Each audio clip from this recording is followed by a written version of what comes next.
In today's gospel reading, Jesus asked a very invasive, courageous style of question. So as I travel through the gospel reading itself, try to determine either by listening to the read of the gospel, by following the gospel on the wall, if you can make the determination what that invasive, provocative, and courageous question happens to be. The Lord be with you. A reading from the Holy Gospel according to Matthew. Jesus went into the region of Caesarea Philippi and asked his disciples, "Who do people say that the Son of Man is?" They replied, "Some say John the Baptist, others Elijah, still others Jeremiah or one of the prophets." He said to them, "But who do you say that I am?" And Simon Peter said in reply, "You are the Christ, the Son of the living God." And Jesus said to him in reply, "Blessed are you, Simon, son of Jonah, for flesh and blood has not revealed this to you, but my heavenly Father. And so I say to you, you are Peter, and upon this rock I will build my church, and the gates of the netherworld shall not prevail against it. I will give you the keys of the kingdom of heaven. Whatever you bind on earth shall be bound in heaven. Whatever you loose on earth shall be loosed in heaven." Then he strictly ordered his disciples to tell no one that he was the Christ. The Gospel of the Lord. Praise to you, Lord Jesus Christ. I just read that gospel reading. Did anyone notice what that incredible, invasive, courageous question turns out to be? Anyone know what it is? Guys, I just read the gospel reading. You followed along on a wall. What is the question? I'll give you the lead up to it. Jesus enters the region of Caesarea Philippi. He asks his disciples this question. What does he say to his disciples? That's exactly right. Who do people say that the Son of Man is? That's an incredible question. Would you have the courage to walk up to a friend of yours, maybe just an acquaintance, someone that doesn't know you that well, and ask them the question, who do people say that I am in this town? What's the banter? What's the gossip about me in this town? You might ask the question, I might ask the question, but I think I'll run away before I get to the answer. You see, everything is based upon this. There was this fellow who was a businessman. He was out in San Francisco on business. One day after working really hard, he decided that he deserved a nice meal, so he went to a seafood restaurant, which there are many out in San Francisco. He got to the seafood restaurant. The place was absolutely jam-packed, and he's standing in the back of this long line. He's waiting for the line to get shorter for his chance to get to the front so he can have something to eat. Well, he's agitated, he's aggravated, he's hungry, and is in a really bad mood. So he keeps yelling out at the maitre d', the waitresses, the waiters, "Hurry up, how much longer? I can't wait anymore." As a matter of fact, this guy even pushed a few people out of line so he could move up in line. Now, finally, when he got to the front of the line, and they called his name out to have a table, he looked at the waitress and he said to the waitress, "Do you serve crabs?" And she looked at him and said, "Yes, sir, we do. Have a seat."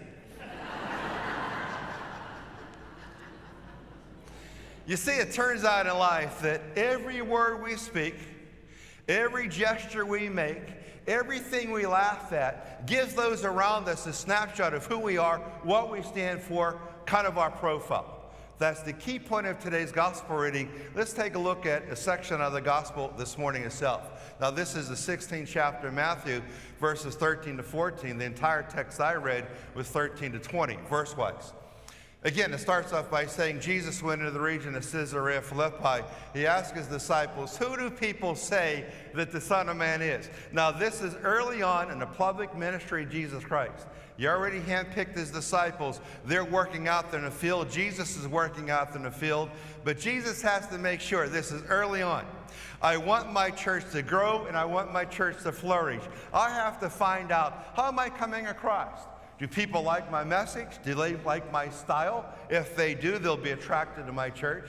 If they don't like my message, maybe they don't like my style, they might be repulsed, they will not join my church. So let me find out right now, in the very beginning of my public ministry, who do people say that I am? How am I being interpreted out there in the mission field? If it's good, great. If it's not, maybe I need to make some adjustments. And let's find out what the answer turns out to be. Let's go to the next section. Verses 15 to 16, same chapter.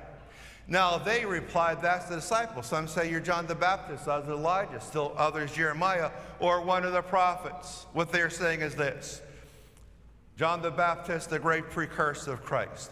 Elijah, one of the great Old Testament prophets. Jeremiah, another Old Testament prophet. They saying, Jesus, some people have identified you as John the Baptist, Jeremiah, Elijah. Some people are saying, Jesus, they're not exactly too sure who you are, but they know this. They believe you are one of the prophets.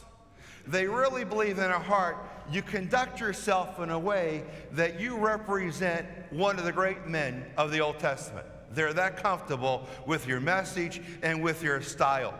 Now, Jesus has to get more specific. He asks his disciples, who do they, the people out in the mission field, say I am? Now I want to find out, but my disciples, my 12, you're closer to me than anyone else. Who do you say that I am? So look what he does. And he said to them, to his disciples this time, he's trying to get more specific. He said, but who do you say I am? You 12. I mean, you guys are working with me all the time. You're my guys out in the field. What do you think about me? And then Simon Peter takes the opportunity to say to Jesus, you are the Christ, the Son of the living God. You see, Simon Peter was insightful. It's not surprising Jesus would then pick Simon Peter to be the rock on which he would build his church. Because Simon Peter clearly understood. He wasn't wondering if Jesus was Elijah or Jeremiah. He'd had no confusion as to whether or not Jesus is one of the prophets. He is saying, absolutely, you are the Christ, the Son of the living God. I know who you are. And Jesus said, Peter, I'm going to build my church upon you. You're my rock, because you understand who I am. See, what a powerful question to ask anyone. Who do people say that I am? That's the challenge I present to you today and maybe this week. Walk up to someone in your family and ask them that question. Now, you might say to yourself, I'm going to ask Mom, because Mom's going to give me a real good answer. You know, there are some American historians, I found this kind of interesting. Some American historians note in the history, especially those who are doing a history of the Civil War, and obviously Abraham Lincoln connected to that. Some American historians say that on the very day that John Wilkes Booth, and Wilkes Booth doesn't fit the mold of an assassin. He was a very successful Shakespearean actor. They say that on the very day that he was entering the Ford Theater in order to assassinate President Lincoln, probably at the very moment he had his finger on a trigger, his mom, who was a socialite, was playing cards with some other ladies, and she was bragging about her son, John Wilkes Booth. So you really don't want to ask your mom that question, because moms are so sweet, they're going to say something nice. Maybe ask a cousin. Maybe ask the guy you work with. Maybe ask someone you've already had some words with, and ask that person, hey, who do people say I am? How am I coming across in this home? And if the answer is, well, some people say you're kind, that means you display kindness. Some people say, well, people around here say you're generous. That means you're generous. The answer might be, most people around here say you're nothing but a whiner. That means you're a whiner. They might say you're nothing but a complainer. That means all they ever hear from you when you show up is one complaint after another. Their snapshot, their photo, their profile of you is that you are a complainer, you're a whiner, you're obnoxious. One thing's for certain.